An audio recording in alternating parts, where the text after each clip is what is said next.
Bismillahirrahmanirrahim. Assalamualaikum warahmatullahi wabarakatuh. Alhamdulillahirrahmanirrahim. Teman-teman sekalian, kembali lagi di pembelajaran pendidikan Islam. Insyaallah materi yang akan kita bahas kali ini adalah tentang iman kepada kitab-kitab Allah. Teman-teman sekalian, yang dimaksud dengan iman kepada kitab Allah adalah yang pertama ada iman. Iman artinya adalah yakin atau percaya. Sedangkan yang dimaksud dengan kitab Allah adalah kumpulan wahyu Allah yang diturunkan kepada Rasulnya. Maka dapat kita definisikan iman kepada kitab-kitab Allah Subhanahu wa Ta'ala adalah mempercayai bahwa Allah Subhanahu wa Ta'ala benar-benar menurunkan wahyu-wahyu kepada para rasul sebagai petunjuk dan pedoman hidup bagi umat manusia. Lalu, apa sih tujuan diturunkannya kitab-kitab Allah kepada rasul dan juga kepada umat manusia? Tentu banyak ya. Yang paling utamanya adalah yang pertama adalah sebagai pedoman dan petunjuk hidup. Kalau kita beli barang elektronik, tentu ada manual booknya, ada buku petunjuknya. Nah, kalau kita umat manusia, petunjuknya itu adalah kitab dari Allah. Kita sebagai muslim, Al-Quran, dan umat yang lainnya pun ada kitabnya masing-masing. Yang kedua, sebagai pemisah antara yang hak dan yang batil. Mana yang benar, mana yang salah, mana yang diperintahkan, mana yang dilarang, itu dijelaskan di kitab-kitab Allah. Dan yang ketiganya adalah bukti kebenaran ajaran yang dibawa oleh para rasul Allah Subhanahu wa Ta'ala. Nah, para rasul ini membawa misi nih ke umat manusia untuk menyebarkan agamanya. Nah, buktinya itu, salah satu buktinya adalah dengan adanya kitab-kitab tersebut. Yang keempat, sebagai mukjizat bagi rasul. Ya, salah satunya adalah Al-Quran. Al-Quran ini merupakan mukjizat bagi Nabi Muhammad SAW. Yang kelima, sebagai rujukan hukum. Jadi, kalau ada suatu perbuatan yang melanggar hukum Allah, nah hukumannya seperti apa? Nah, itu dijelaskan di kitab-kitab Allah, seperti halnya juga di Al-Quran.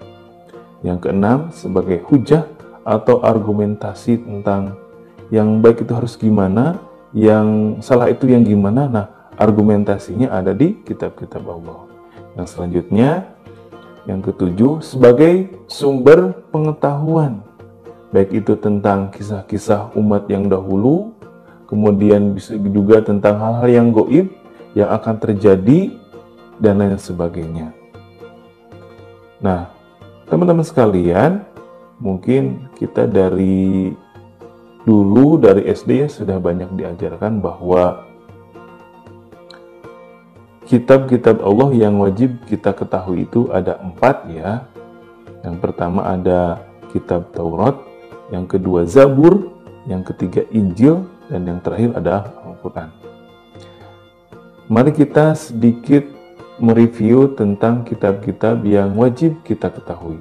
Pertama ada kitab Taurat. Kitab Taurat ini diturunkan kepada Nabi Musa alaihissalam.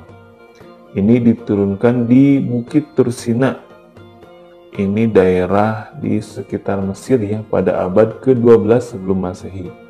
Nah, kitab ini diperuntukkan bagi Bani Israel.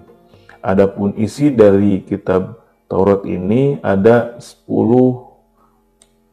perintah gitu ya. Di antaranya jangan ada pada Tuhan lain di hadiratku, intinya jangan musyrik gitu ya. Jangan membuat patung. Jangan menyebut Tuhan Allahmu dengan sia-sia. Kemudian harus menyucikan hari Sabat. Berilah hormat kepada orang tuamu. Jangan membunuh sama umat manusia.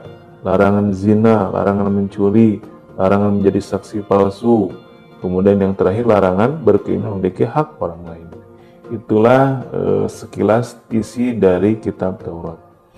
Kemudian ada juga kitab Zabur, yang mana kitab ini diturunkan kepada Nabi Daud alaihissalam. Kitab ini diturunkan pada abad 10 sebelum Masehi di tanah Kanaan, dan ini diperuntukkan untuk Bani Israel. Adapun isinya dari kitab Zabur ini diantaranya perintah agar kembali kepada ajaran Tauhid, yang kedua ajaran yang menyempurnakan kitab Taurat, kitab yang sebelumnya, kemudian pembenaran terhadap kitab-kitab yang datang sebelumnya, ajaran agar hidup sederhana dan menjauhi sifat tamak, kemudian ada pujian kepada Allah, zikir dan doa, dan yang terakhir nasihat dan hikmah. Selanjutnya yang ketiga ada kitab Injil. Kitab Injil diturunkan kepada Nabi Isa alaihissalam. Diturunkannya di Yerusalem untuk Bani Israel pada abad ke-1 Masehi. Adapun isinya diantaranya perintah untuk mengesahkan Allah atau tauhid lah istilahnya. Kemudian perintah menyucikan diri dari nafsu duniawi yang berlebihan, perintah untuk saling menyayangi, membenarkan ajaran kitab terdahulu, menghapus beberapa ajaran yang terdapat di Taurat yang tidak sesuai lagi di zaman itu.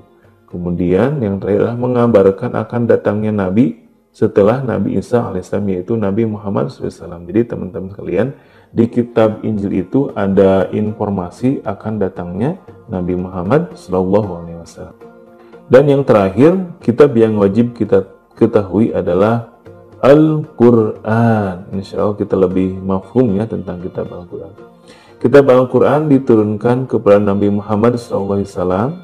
Diturunkannya di Mekah dan Madinah. Kalau kitab ini diperuntukkan untuk seluruh umat. Kalau kitab-kitab sebelumnya itu diperuntukkan hanya untuk satu kaum saja. Kalau yang ini untuk seluruh umat, gitu ya. Jadi bukan hanya untuk orang Arab saja. Adapun isi dari Al-Quran ini, ringkasannya ya, diantaranya tentang ketauhidan, tentang syariah, tentang akhlak, tentang ibadah, tentang muamalah, tentang sejarah, tentang wa'ad dan wa'id, ya.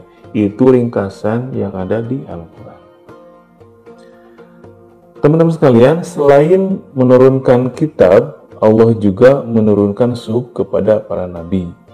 Yang dimaksud dengan suhuf adalah lembaran-lembaran berisi firman Allah Subhanahu wa taala yang diturunkan kepada para nabi atau rasul. Suhuf berisi tentang hukum dasar yang dijadikan sebagai pedoman dalam menjalankan agama bagi nabi atau rasul yang telah diberi suhuf tersebut. Di antara nabi atau rasul yang menerima suhuf, yang pertama adalah Nabi Idris, yang mana beliau menerima 30 suhuf. Kemudian Nabi Syed alaihissalam, yang mana beliau itu menerima 50 suhuf. Ada juga Nabi Ibrahim yang menerima 10 suhuf. Kemudian Nabi Musa alaihissalam menerima 10 suhuf juga. Teman-teman sekalian, bagaimana sih cara kita beriman kepada kitab-kitab Allah, yang mana kita ketahui bahwa beriman kepada kitab Allah itu merupakan salah satu rukun iman. Beriman kepada kitab Allah ada dua macam ya. Ada beriman kepada kitab Allah sebelum Al-Quran, dan beriman kepada Al-Quran itu sendiri. Yang pertama, cara beriman kepada kitab-kitab sebelum Al-Quran. Caranya yang pertama adalah kita meyakini bahwa kitab-kitab itu benar-benar wahyu Allah, bukan karangan manusia, bukan pula karangan para nabi. Dan kita yakini itu benar-benar wahyu Allah yang diturunkan kepada para nabi. Selanjutnya, meyakini kebenaran isinya selama belum diubah oleh tangan para penulis setelah wafatnya para rasul yang menerima wahyu tersebut. Nah, teman-teman sekalian, kitab Taurat, kitab Zabur, kitab Injil yang ada pada hari ini itu sudah diubah isinya, sebagaimana banyak dijelaskan di Al-Quran. Tapi kita harus meyakini bahwa sebelumnya itu ya isinya itu adalah benar gitu ya, sebelum mereka itu mengubah isinya. Selanjutnya, adapun cara beriman kepada Al-Quran, kepada kitab kita, diantaranya meyakini bahwa Al-Quran itu benar-benar wahyu Allah, bukan karangannya Nabi Muhammad SAW, bukan pula karangan para sahabat. Kita yakini bahwa Al-Quran itu adalah benar-benar kalam Allah. Yang selanjutnya, meyakini bahwa isi Al-Quran dijamin kebenarannya tanpa ada keraguan sedikit pun. Jangan pernah terbesit di dalam hati kita bahwa, oh, Al-Quran ini apakah benar dari Allah atau bukan ya? Atau isinya ini benar gak sih gitu ya? Jangan pernah terbesit. Kita harus yakini seluruhnya dari Al-Fatihah sampai Anas semuanya adalah kebenaran dari Allah. Kemudian juga kalau kita beriman kepada Al-Quran, membaca dan menghafalkan Al-Quran. Ya, banyak-banyak tilawah, banyak-banyak menghafal, itu sebagai salah satu bukti bahwa kita itu beriman kepada Al-Quran. Kemudian mempelajari, memahami dan menghayati isi kandungan Al-Quran. Ya, dengan mempelajari, dengan baca tafsirnya, dengan kajian-kajian dan sebagainya. Dan selanjutnya tentunya adalah mengamalkan ajaran Al-Quran dalam kehidupan sehari-hari. Setelah kita membaca, menghafal, memahami, dan mengetahui isinya, ya kita amalkan dalam kehidupan sehari-hari. Itulah teman-teman sekalian, materi kita hari ini tentang iman kepada kitab-kitab Allah. Semoga bermanfaat. Assalamualaikum warahmatullahi wabarakatuh.